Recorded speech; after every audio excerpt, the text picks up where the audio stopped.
Hi, it's Scott with another interview from the Interversity series. Before I move on, the next Child in Time episode is going to be another Q&A, so please get your questions in and I'll answer as many as I can. You're going to really enjoy this. Here is Tim, the DJ. Welcome, everyone. Radio. Of all the modern forms of entertainment, radio seems to always be with us. And radio is just one of those constant things. Maybe you're driving, maybe you're walking, maybe you're in your room. Radio. Gotta love it. And today I have with me a radio announcer. Welcome, Tim Lynn. Thanks, Scott. Oh, my usual question to guests. Why radio? How and when did you become a radio announcer? At quite a young age, I think. Lots of people ask me that. I was a radio announcer. I started out in community radio when I was at school. So that would have been when I was 15 years of age. Actually started putting together a show for the local community radio station. So that's when I actually started getting into radio. But I've often been asked, why? How'd you go into that? And when I've done a bit of self-reflection on it, I think it traces back probably to when I lived with my folks, lived with my folks in the Northern Territory on an Aboriginal settlement. And there, that was a time where there was no telecommunications, no TV, no radio actually where we were, other than School of the Air CB radio. And so I was doing my schooling through a CB radio, and I've wondered if that just enchanted me, hooked me in, and went from there. That's probably where it actually started, the seeds of it.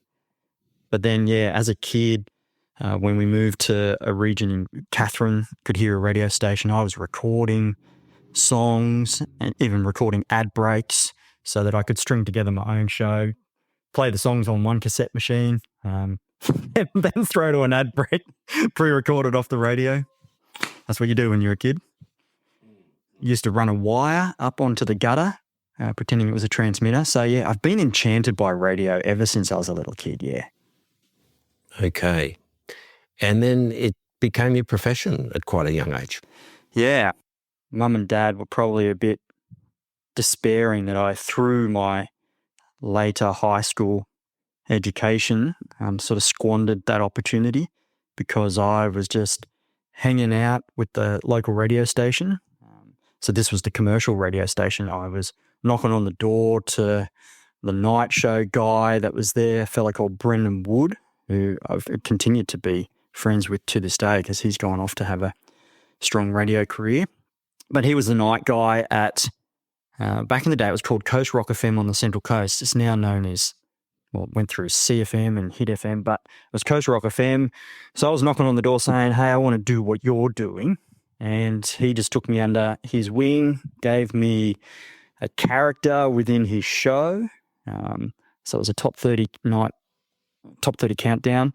And I was the character Invisible Tim, running around the streets, driving, radioing in, doing pranks and stunts and giving away prizes on the streets, all that sort of stuff, filling in for him when he was off air, so on. So, hung out of a night, nearly every single night at the local radio station. So it sounded like a bit of an unofficial apprenticeship. Yeah. I mean, lots of people have gone off to radio school. Lots of people in the industry don't go to radio school. They just learn the craft as they go. For me, that was my schooling in it, watching someone who he lived and breathed radio. He was getting sent in on the post air checked. So that's like a recording of announcers in America or England. And we'd sit in his living room and we'd listen to the stars like that Casey's Top 40. Casey Top American 40. Top 40. All that sort of stuff. And watch what they did. Howard Stern. I don't know if you know Oh, him. yeah. Yeah, Howard Stern, but very crude guy, but a master actually of the craft of radio and knows what he's doing and what engages. Yeah. That's my next question. There's got to be qualities, a list of qualities that make a good announcer, or at least someone who's going to succeed in the industry. Obviously, the quality of the voice, the tone of the voice, and would I be right in saying that, well, it certainly used to be that the majority of announcers, males, have a more deeper voice as opposed to a high voice. And also, I'd imagine if it's live radio, that you'd have to be able to quick on your feet and have to be something of a technician as well to sync everything. And I always think that they finish the sentence just 1 second before the news. Yeah. And they talk over the start of the song until just before the vocals come in. And tell us a little bit about that. Yeah, well, on the first part, what kind of skills do you need? It's a bit of a mixed bag because I guess it depends on what audience and what role you're playing in radio. But a general radio announcer, most radio announcers will be proficient in both the technical side, so that's everything from editing software to the broadcast panel as you go out live, pressing all the buttons, through to obviously the content of what they're saying on air. Back in the day, radio announcers would almost be hired because of their rich, velvety voice. Right. Not unlike yours, Scott.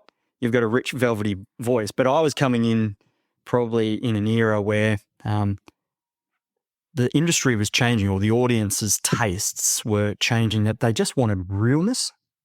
So radio had sort of become quite a, you'd put on a big radio voice and you would speak to an audience.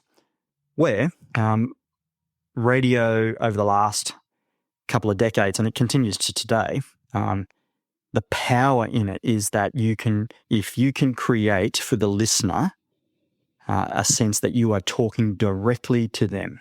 It's one-to-one. It's like you're just present with them in their living room, in their car, and you can talk in a way that's just authentic, natural. That's the voice skill that people want, as opposed to dulcet tones. Yeah. Of course, there's probably a spectrum where it gets a bit grating if you're too high or whatever, Mickey Mouse like, but that can be trained a bit. But you wouldn't want to train beyond just bringing out your authentic self. Yeah. So it's not enough just to love the music.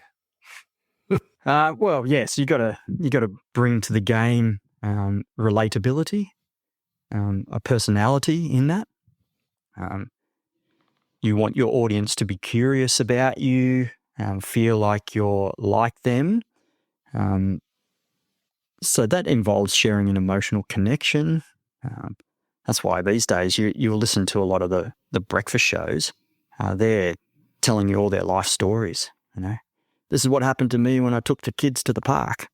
It's all about trying to foster that relatability. Yeah. Of course, if you're doing a music show, knowing the music. That was my next question. You could have the voice and the skills and whatever, but I mean, sometimes I find myself talking back to the radio because they might make a comment about a song. Oh, that was a great classic from the late 60s. And I might say, no, that was from 1972 because I remember what I was doing when they come out, So I think a good announcer, you can really feel that as well. If there's a real, it's a labour of love to try and think, oh, I love this. Yeah. Please listen and love it too, like me. Yeah. Would you agree?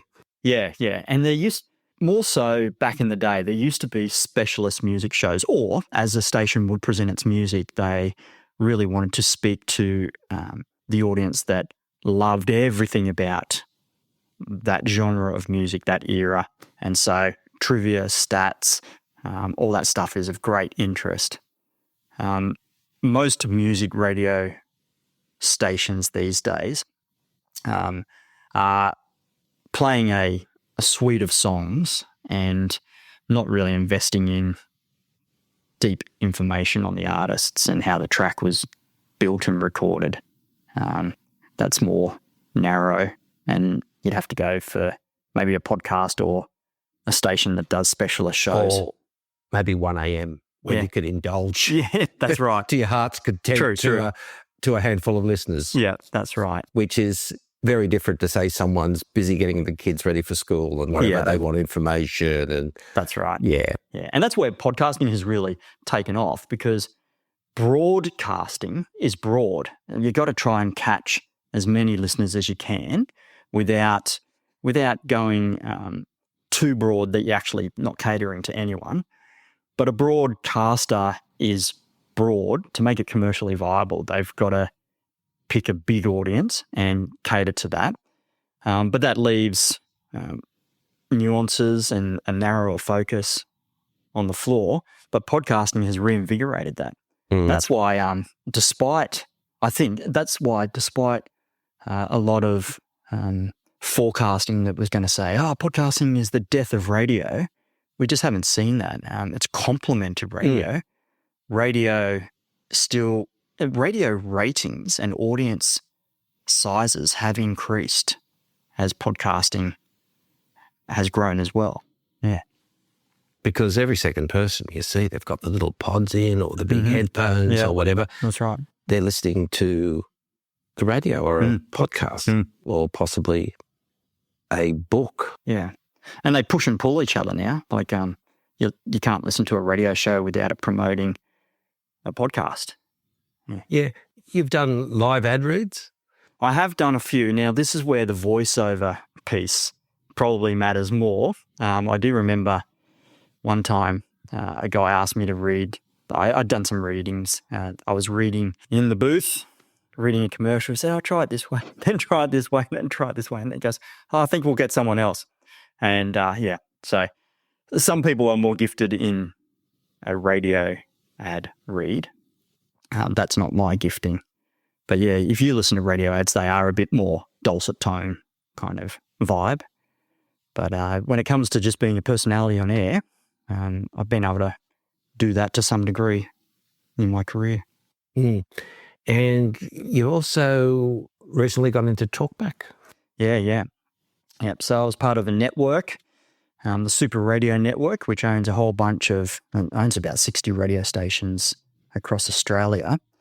And I was working for New FM in Newcastle, which is one of their stations. Had worked there for quite a number of years. And the program director and general manager, there was a time where I said I would love to just try my hand at talk radio. Now, the network I worked for actually also had a talk radio network. So it's the days of monopolies in radio. You walk across the hall and there's another radio station beaming out. And so he said, well, why don't you do give me a sample tape. So I mocked up a tape. And he said, yeah, that sounds all right to give you a go. And he chucked me on mid-dawns as a test. So midnight to dawn, that is. Oh. And Radio shorthand there, mid-dawn. Yeah. Mid-dawn, I haven't heard that midnight to dawn. Before. And then, which is a great place to cut your teeth on talkback radio when you haven't done that before. Get some unusual people ringing at 3 a.m. Yes, and you also get some dead spots where no one's ringing. So that's because it's, I've come to learn that there's a period in that time frame, and it probably is around 3 a.m. where people aren't that active, even as they listen to the radio. So you might say, call this number now. Here's the topic. Rah, rah, rah, and there's just nothing happening. So being a talk radio station, you can't play songs. You've got to provide talk and company. And no dead air. No dead air. So that was a great place to cut my teeth at learning the skill of being able to talk without waffling, talk and say something meaningful and hit a punchline and be able to close that out and then go to the next thing. By punchline doesn't mean funny, but your point and not go in circles, and try to be entertaining and compelling. And you would have people call 2 hours later and say, "Oh yeah, I heard you at 3 a.m. say, tell us your quirky caravan story. I've got one for you." So they're listening. They're just not engaged and activated to ring at 3 a.m. And of course, tell us what how it works. You'd have a mute button there, surely, because if it's there's still a delay. Is that legal? Yeah. Is it 7 seconds or something in there? Yeah. I think the 7 to 10 seconds, something like that. Yeah. Yeah. Yeah. Yeah. Did you have to use a few times? Oh yeah. So when you're doing talkback, you come out at the top of the hour and you're not in delay because people want their news right on the hour. That's why you hear the pips in talkback land. Beep, beep, beep. That's got to be spot on to everyone's clock that keeps, back in the day, if you ever called Telstra and said, give us the time, they marked time. So then you come into delay before you would take any call to air live because you're at risk of them saying something defamatory. That's the big thing. They might say something off-putting to the audience, like some swear words or stuff that you just don't want to go out. But there'd be swear words and there's swear words, isn't there? That's right. There's sort of like some vernacular things which I've seen over the years, words that you would, as a child of the 60s, that you would never hear on television. Yeah. And now I know they have in England they call it the watershed or something like that, and I think it's after 9:30 or whatever, where they kind of like, they will show adult content where there won't be much restriction on the language at all. Yeah. But I think radio's a bit different. But I think there is some Aussie vernacular that you'll hear, and even in songs. I remember there's some songs that used to be censored or not played when they play them now. Yeah. And changing times. And I imagine you get some people who've rung up because they want to ring up, not necessarily that they're going to contribute something positive to your show. Yeah.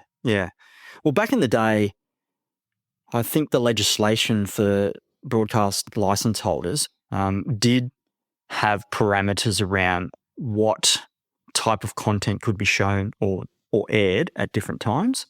Now it's a lot more fuzzier. It comes down to making sure you don't show content or broadcast content that will offend your target demographic. So it's more of a trust thing. And so there's times where, like, if you're broadcasting at 3 p.m. and you know that your audience comprises mums and dads who are picking up kids in the car, and you're just loose with what type of content goes, that it offends, that's where you can be pulled up a bit for that. But it makes logical sense too. Why offend your target audience? But that's why you see, in the broad sweep of things, stuff on air that you once upon a time would have said that's illegitimate to put to air. Well, now it's like if your target audience at 3 a.m.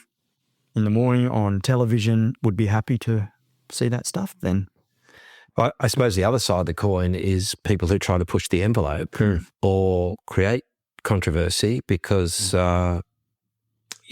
some people could say that there's no bad publicity. Yeah, that's right. And if it gets some media coverage or whatever, I'm not going to mention the names of certain broadcasters that will, from time to time, they will do something outrageous and it will get a good, it's actually a coverage in the media, but they'd view that as certainly publicity and someone might think, oh, gee, well, that's interesting. I might have a listen to them tomorrow or something. That's right. Yeah, because it is, it's a very competitive market and in the media, just recently they showed the ratings, who's top of breakfast, which seems to be, well, you can confirm that's the market, breakfast. And that's the lead market, yeah. Yeah, because people first thing in the morning, not sitting watching telly, but they can be doing anything else and listening to the radio. Yeah.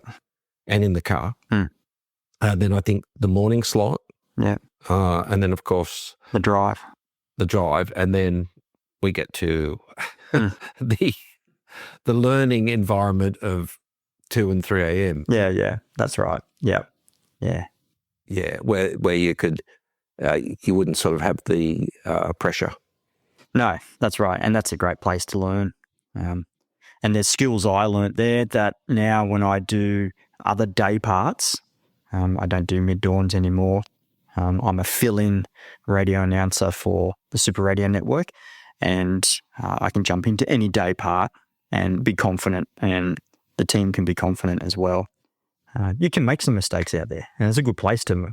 You don't want to play in pretend land. You need to jump in the pool, be live on air, deal with what you've got. You have I've heard talk of panel operators. Does everyone have that, or be a one-man show, a one-person show? Yeah, most radio presenters who have come up through the industry most likely know the panel, want to run the panel. It's unlike TV. Radio doesn't take a huge amount of people to produce, but if people know how to run a basic panel, often that's like that helps you drive the car because you're in control. You're talking to a caller. You can pull their fader down. You can put them up. Those kind of things. Some of the famous people like John Law's classic radio announcer. He was a rock jock when he first started out. All his days, he has run his panel.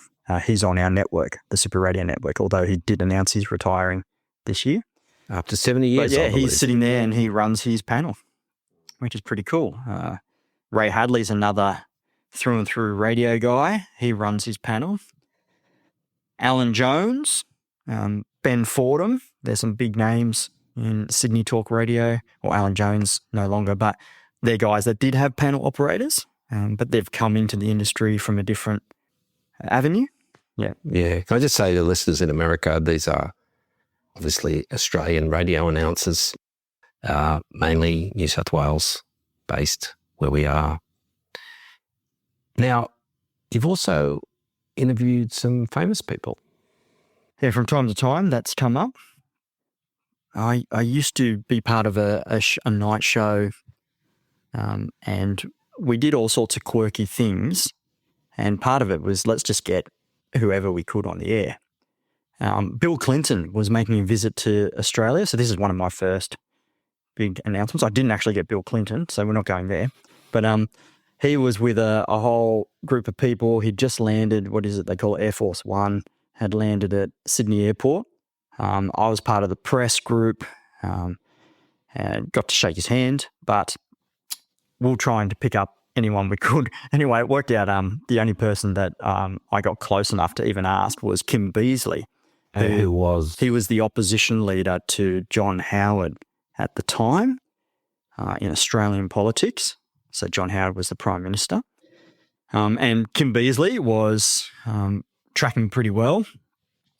But I had a great experience with him because I said, mate, I'd love to interview you. And I'd been commissioned to just get some name to talk about this. And sometimes that's what you do. You want to ask someone famous, hey, deflect the glory. How are you finding Bill Clinton coming in to the country? That makes for interesting content. So I got Kim Beazley and I went to start. It was actually my recording gear broke down. Something had fumbled with it and he's about to get shuffled off. And I said, oh, I'm sorry, I can't get this going. And he turned to me and said, don't worry, young man. I'll stay here as long as you need until you get your equipment ready. And so I fumbled around more. He came back and said, how are you going? I said, oh, still hasn't got myself together. And a third time I was good, but I thought, wow, that's so gracious of high-profile person, busy, getting chaperoned and pushed on by his sidekicks, and yet he was happy with I don't know what he saw. A young whippersnapper trying to make a go of it, and he was gracious to give me time. So I interviewed him. That was probably one of my first somewhat big names. Done lots of music artists as they've come through, lots of Australian ones in particular, American artists when they came through, a lot of pop artists that probably don't register much for people now. So Hanson boys. Handsome men now, Yeah, I think. Hanson. Yep. Lots of little those sort of one-hit wonder pop groups that come through. One of the guys from NSYNC. The guy that played Jerry Seinfeld's dad. I interviewed him. So he was the character was Morty Seinfeld. I can't remember his actual name, but interviewed him when Seinfeld had their final episode going to air. So just reminisced about working on the show. Michael Hutchins. That was an interesting experience. Yep. So this was about a year before we learnt that he had passed, and I wished that I still had the recording of it. When news of his death broke, I was hunting around for the recording, and a few people who were in the industry were asking me for it. I couldn't find it. But In Excess were launching an album, and it was down at the Gore Hill ABC studios. So, yep, television studios down there. Lots of people there, lots of people trying to get in. I thought, I don't have a chance. I saw him go off into the toilets, and for some strange reason, I thought, I'm going to jump in there with my gear and just ask him if I could interview him. And so I bailed him up as he came out of the cubicle and he's washing his hands. Can't believe I did this. And I said, look, I'm trying to interview you. I'd love to interview you. Sorry to bail you up here. I can't get you. Are you happy to give me 3 minutes? And he said, yeah, no worries. And so there in the washroom of the ABC television studios, I interviewed Michael Hutchins, and it was an interesting experience because he was really normal to talk to until we actually pressed record.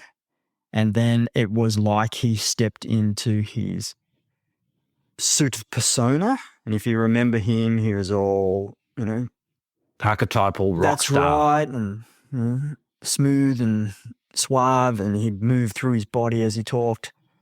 And that was on. And we did the interview, pressed stop, and then said thanks. And it's like he just flicked switches and he's back to just a regular bloke. So, yeah, I wish I still had the recording. I can't find it. Yeah. So it sounds like these interviews, because you don't know sometimes you'll see interviews, on podcast, radio, anywhere, and you'll think that's quite a complicated question, and the answer will be quite pat. They don't have to think about it or whatever. And you think, they've been supplied the questions beforehand. I'm sure there are interviews like that. Yeah. And there'd also be, and you hear about some celebrities, they will be interviewed and their minder or manager will say, okay, you interview them. You cannot talk about this, and this. But all your interviews were just free. Yeah. Say whatever ask whatever you wanted. You weren't given instructions beforehand. Yeah, mostly. If a personality has some controversy around them, there might be, don't go into this area. I always respected that. Some of the great interviewers like Andrew Denton was a master at getting figures that had a great controversy on, and the only way that they would come on the show through their managers was a guarantee that Andrew Denton would not ask questions about certain things. And yet you watch him and he never asked it directly, and he just had this ability to create comfortability and rapport with the person and just ask clever questions, and voila, the person's there speaking about the very thing that they said that they didn't want to speak about. Similar to that, I know John Lennon from the Beatles, that when he was interviewed in later years, of course, the interviewers would always want to talk about the Beatles, whereas John was talking to whoever because he had a new solo album out, which he'd always say was the best thing he ever did, and he's effectively trying to sell it. And he would be actually dismissive of the Beatles stuff. Yeah. So, and I know that interviewers, they want to talk about what they find interesting, whereas often the interviewee they're selling. They're selling the new stuff, be it the tour or the album or the ghostwritten book or whatever. Another thing I wanted to ask you, when you started, were you still in the vinyl era? Yeah. I was Can I just ask you first? Sure, yeah. That it's a consensus, and I can kind of understand it, and I remember growing up in the 60s buying albums, the physical thing and the smell of the new cardboard, and often there'd be inserts, and then take it by the edges and putting it on the turntable and gently lowering the stylus and all that. And beyond that, you could actually, say, meet a girl you were keen on and say, oh, so-and-so has just released a new album. Do you want to come over and we can listen to it? Which sounds crazy now. I mean, all the songs in the history are pretty much on our phones. And just that, and then you get to the actual sound, which a lot of people say has that warmth that, say, from LP records we went to CDs, and sometimes it can almost sound, when I first started to listen to CDs when they come out, I thought, I feel like I'm in almost like an operating theatre. Just the clarity and the crystalline cleanliness of the separation of the instruments. Yeah. There wasn't that warmth, if that makes sense. Yeah. So what's your view on all that? Oh, yeah. Well, I can appreciate when something has been mastered to capture the warmth, and vinyl does do that, and hence we're seeing a comeback for vinyl.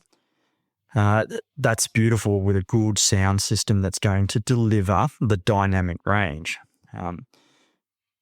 CDs, MP3s, in general, are trying to reduce the data in order to make it portable, and that's where they clip a lot of the dynamic range, and that sound gets lost. Some of the extra things in there that would make it warm. But they do that obviously for portability and being able to make things en masse. But I started out in my community radio, and then my first commercial radio gig did use vinyl in part, and CDs, so it was a bit of a crossover. The thing is, because of the stations that I was part of obviously had huge libraries from the years of being a broadcaster. Vinyl? Yeah. And they have some wonderful music libraries. You go in there and every CD that you could think of is there, and vinyl. But not everything was on CD, and not everything had been brought across. And so you'd still play things from vinyl. And I can remember one is the radio technique. If you're playing a song in radio, and you said earlier that you've always admired how announcers speak up to the vocals and whatever, and how do they time it out. When you place a vinyl on the record player and the needle on it, in your cue speaker, so this is off air, you wind the vinyl back a quarter of a turn, because you don't want to press play and have the wind up sound. So you need to you listen, where's the sound starting? And then you wind back to silence a quarter of a turn, which gives you your ramping up time. And then away you go. Here's John Lennon, Imagine. And you've pressed play a couple of seconds, like half a second in your head prior to it hitting the airways. So that's my recollections of vinyl. Didn't use cassettes much because they're just unreliable and they wear out so much. Cassette can chew up, and if you're in a environment where you're playing the same set of songs over and over across a week, weren't very durable. But CDs, and then of course CDs put onto computers, away you go. They say that everyone loves the music they grew up with, I mean, my father did, I did, and they say that with your average person, it's very, very hard to, after the age of about 30, to get them to embrace new music, because we associate it with the times we were growing up, parties and all the rest of it. And try as I might, a lot of modern music, I've tried manfully, but I just can't. But there might be the odd song, but I'm stuck in the 60s and the 70s. They're like old friends. They never let you down. And I've pondered this. If I was, say, 20 years old now, whether I'd embrace some of the modern music. I just can't see it. Would you agree with that concept? Yeah, I think, well, in general, I'm someone that I find myself quite eclectic over the eras and styles of music. I can like some dance beats, and I can enjoy some Dire Straits. I can enjoy classical. I can go back into Living Next Door to Alice. I played that the other day on air for some reason. And my dad rang me up and said, "Oh, yeah, I remember that song." I don't know what triggered. But that's the thing, I think. I mean, there's heaps of research now showing that our memories and emotional part of our brains are wired up very closely to our oral receptors, so hearing, and even play into what they call the vagus nerve that runs through your whole body. So that's just to say, music, if it's tied to memorable stuff for you, it's kind of like imprinted on your whole body. And so you look back to such formative years, like when you're younger, I imagine those generations, they're the songs that we just treasure, that make our skin tingle when we hear it, because it's a full body experience. It's bringing back memories and nostalgia, meaning, emotion, and it's imprinted on your body. When someone just gives you a new song to listen these days, without the surrounding factors that will cause you to embody it, it's take it or leave it, isn't it? Yeah, and I think just with the fact of radio, music radio, on a station that you've chosen, I've had the experience, you could be thinking, oh, I've got to get to the shop before it closes, get some milk or something, and the traffic and all. And then a song will come on. And just this endorphin rush, you'll turn it up and think, oh, great. Yeah. I'm happy. Yeah. Yeah. You go, what is that? The song has triggered your body to remember stuff and release chemicals, and off you go. It probably can go in a negative way too, I'm sure. Yeah. Actually, there's often songs that come up, and I'm finding this as I get older too. My wife pointed out to me the other day, she goes, "Oh man, you almost can't listen to a song. Like if you sit down to listen to a song, you can't do that without shedding a tear. I'm seeing that. You're so like your father." So my dad, back in the day, he'd go, "I want to play you this song." We'd sit down, he'd play the song, and he's like weeping. And we'd sort of go, okay. But I find myself doing that more, and it's kind of uncontrollable because these songs are embodied, aren't they?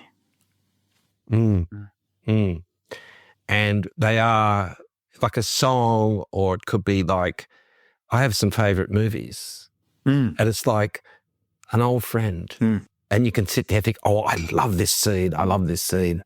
And it's kind of like, I suppose, I don't know, it's too much to say, like a entertainment kind of suite of security blankets or something, because they're just so reliable. And yeah, but I do think that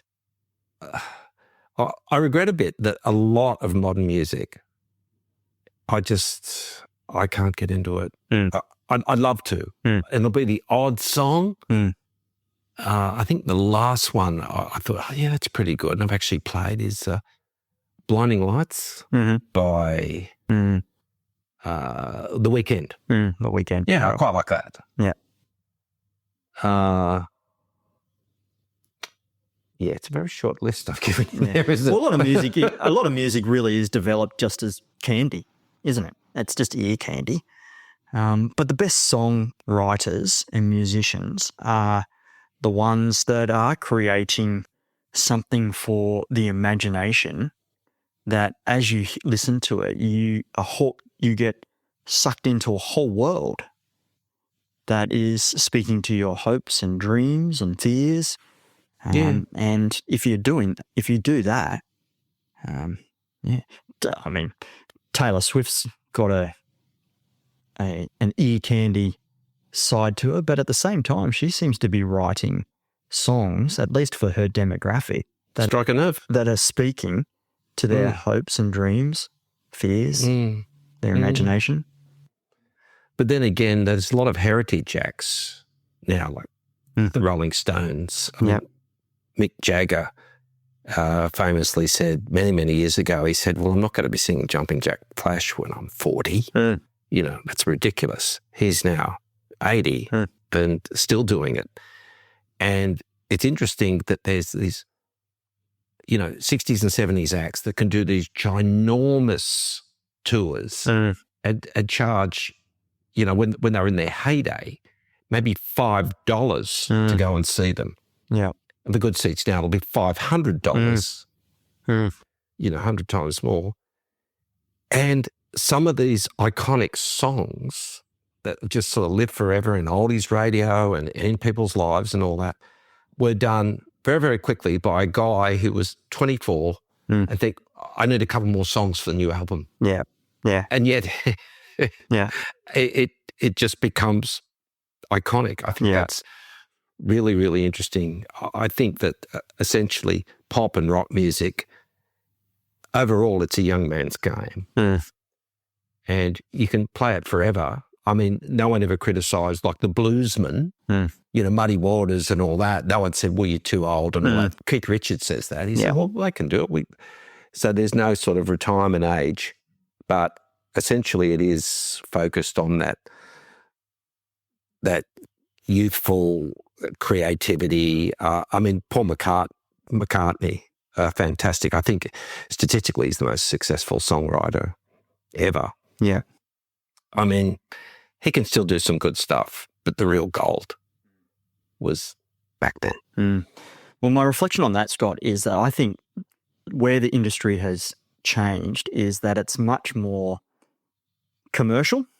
And so you have artists, they develop some good songs, they get attention, they get picked up by a record label. But these record labels now are so huge and big corporations that more and more they are just about the money, understandably, but they're not going to invest they just want short-term returns. And so an artist might be doing great stuff, but then it's like, and I think you see this in the movies, that you get up a really good movie as well, but then the production companies are like, you know what, let's just do movie number 2 in the series of this, or let's put out another album. We're not going to invest as much because we know we just already with the profile will get X amount of dollars just rolling off the glory from the first one. That's why time and time again, you and I go to the sequel or the second album and go, oh, geez, that was a real letdown. I might sound cynical, but I think the industry's got so big, owned by just a few players, that it has squeezed out space for growing talent and investing in the craft. They talk about the difficult second album.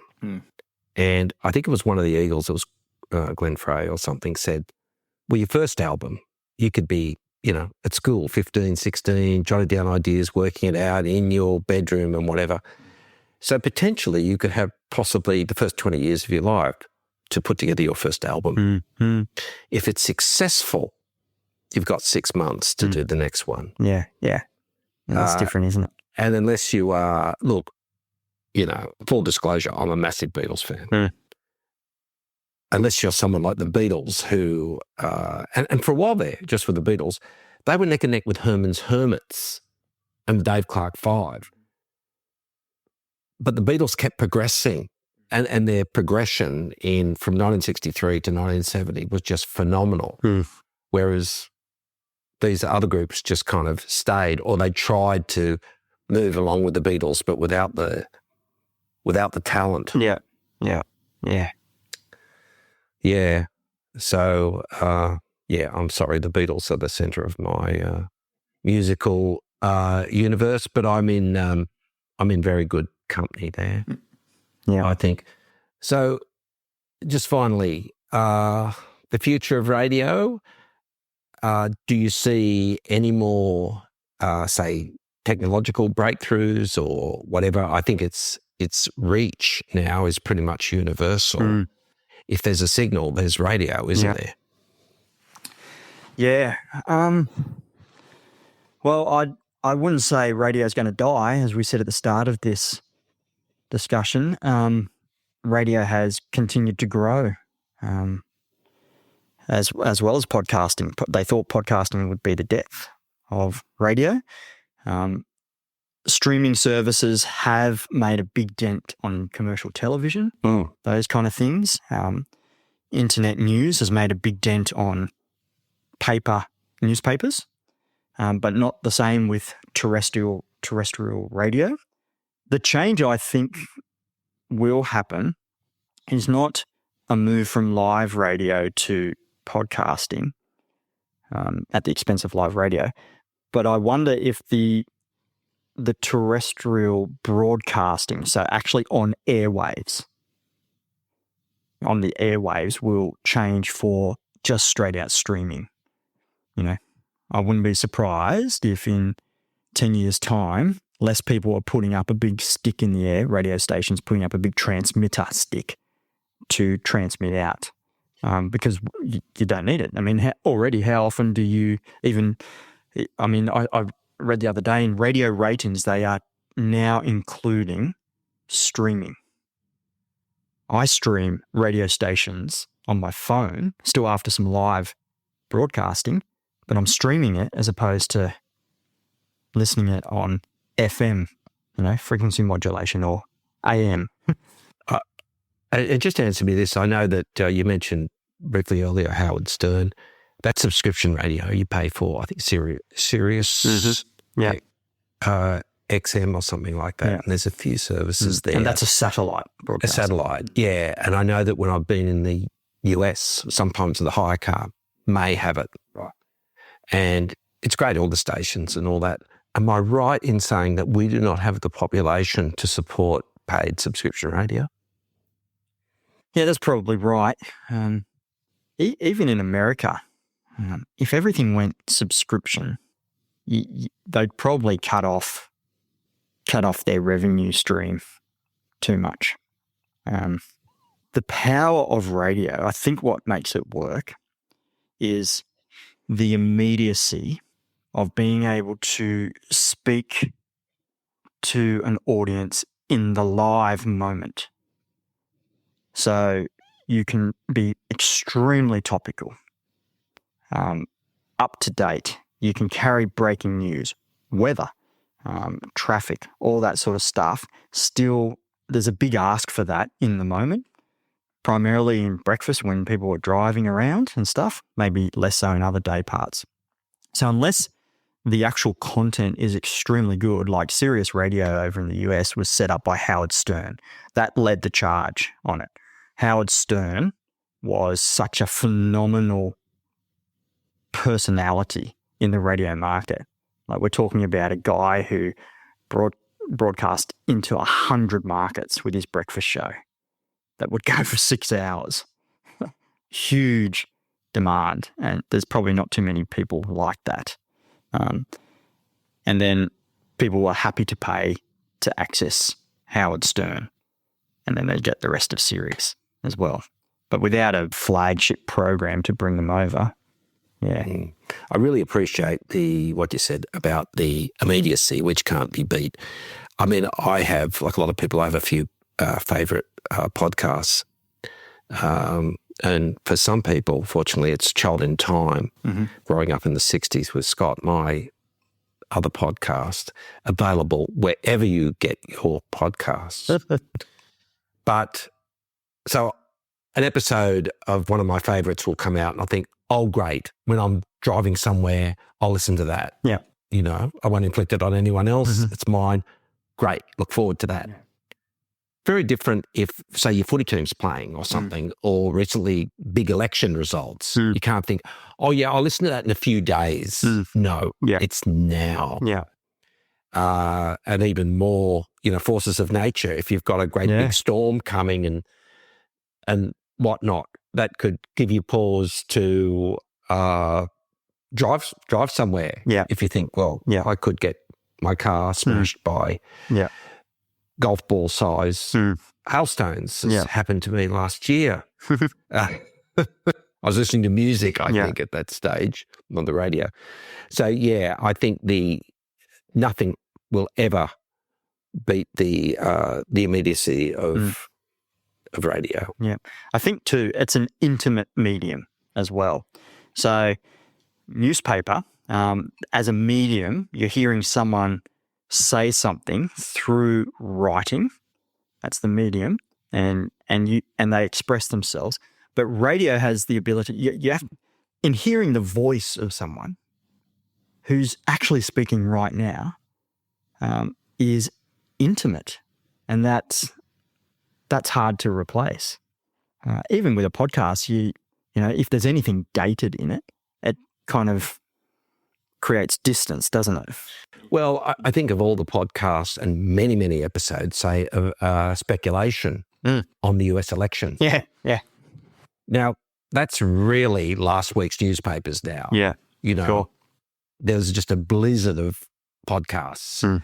And some podcasts are, they demand a lot of your time. 2 hours plus. That's, who's going to listen to that? We know what happened, So,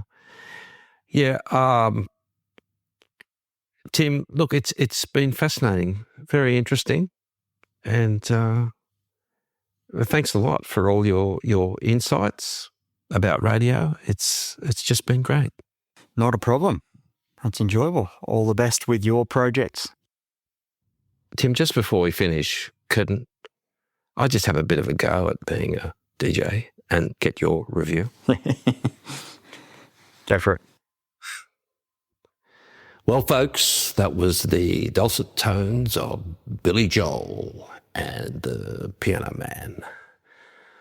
Coming up, we've got Elton John and Saturday Night is All Right for Fighting. It's 20 degrees and we could get a shower later on and be back with you after the break. It wasn't too bad.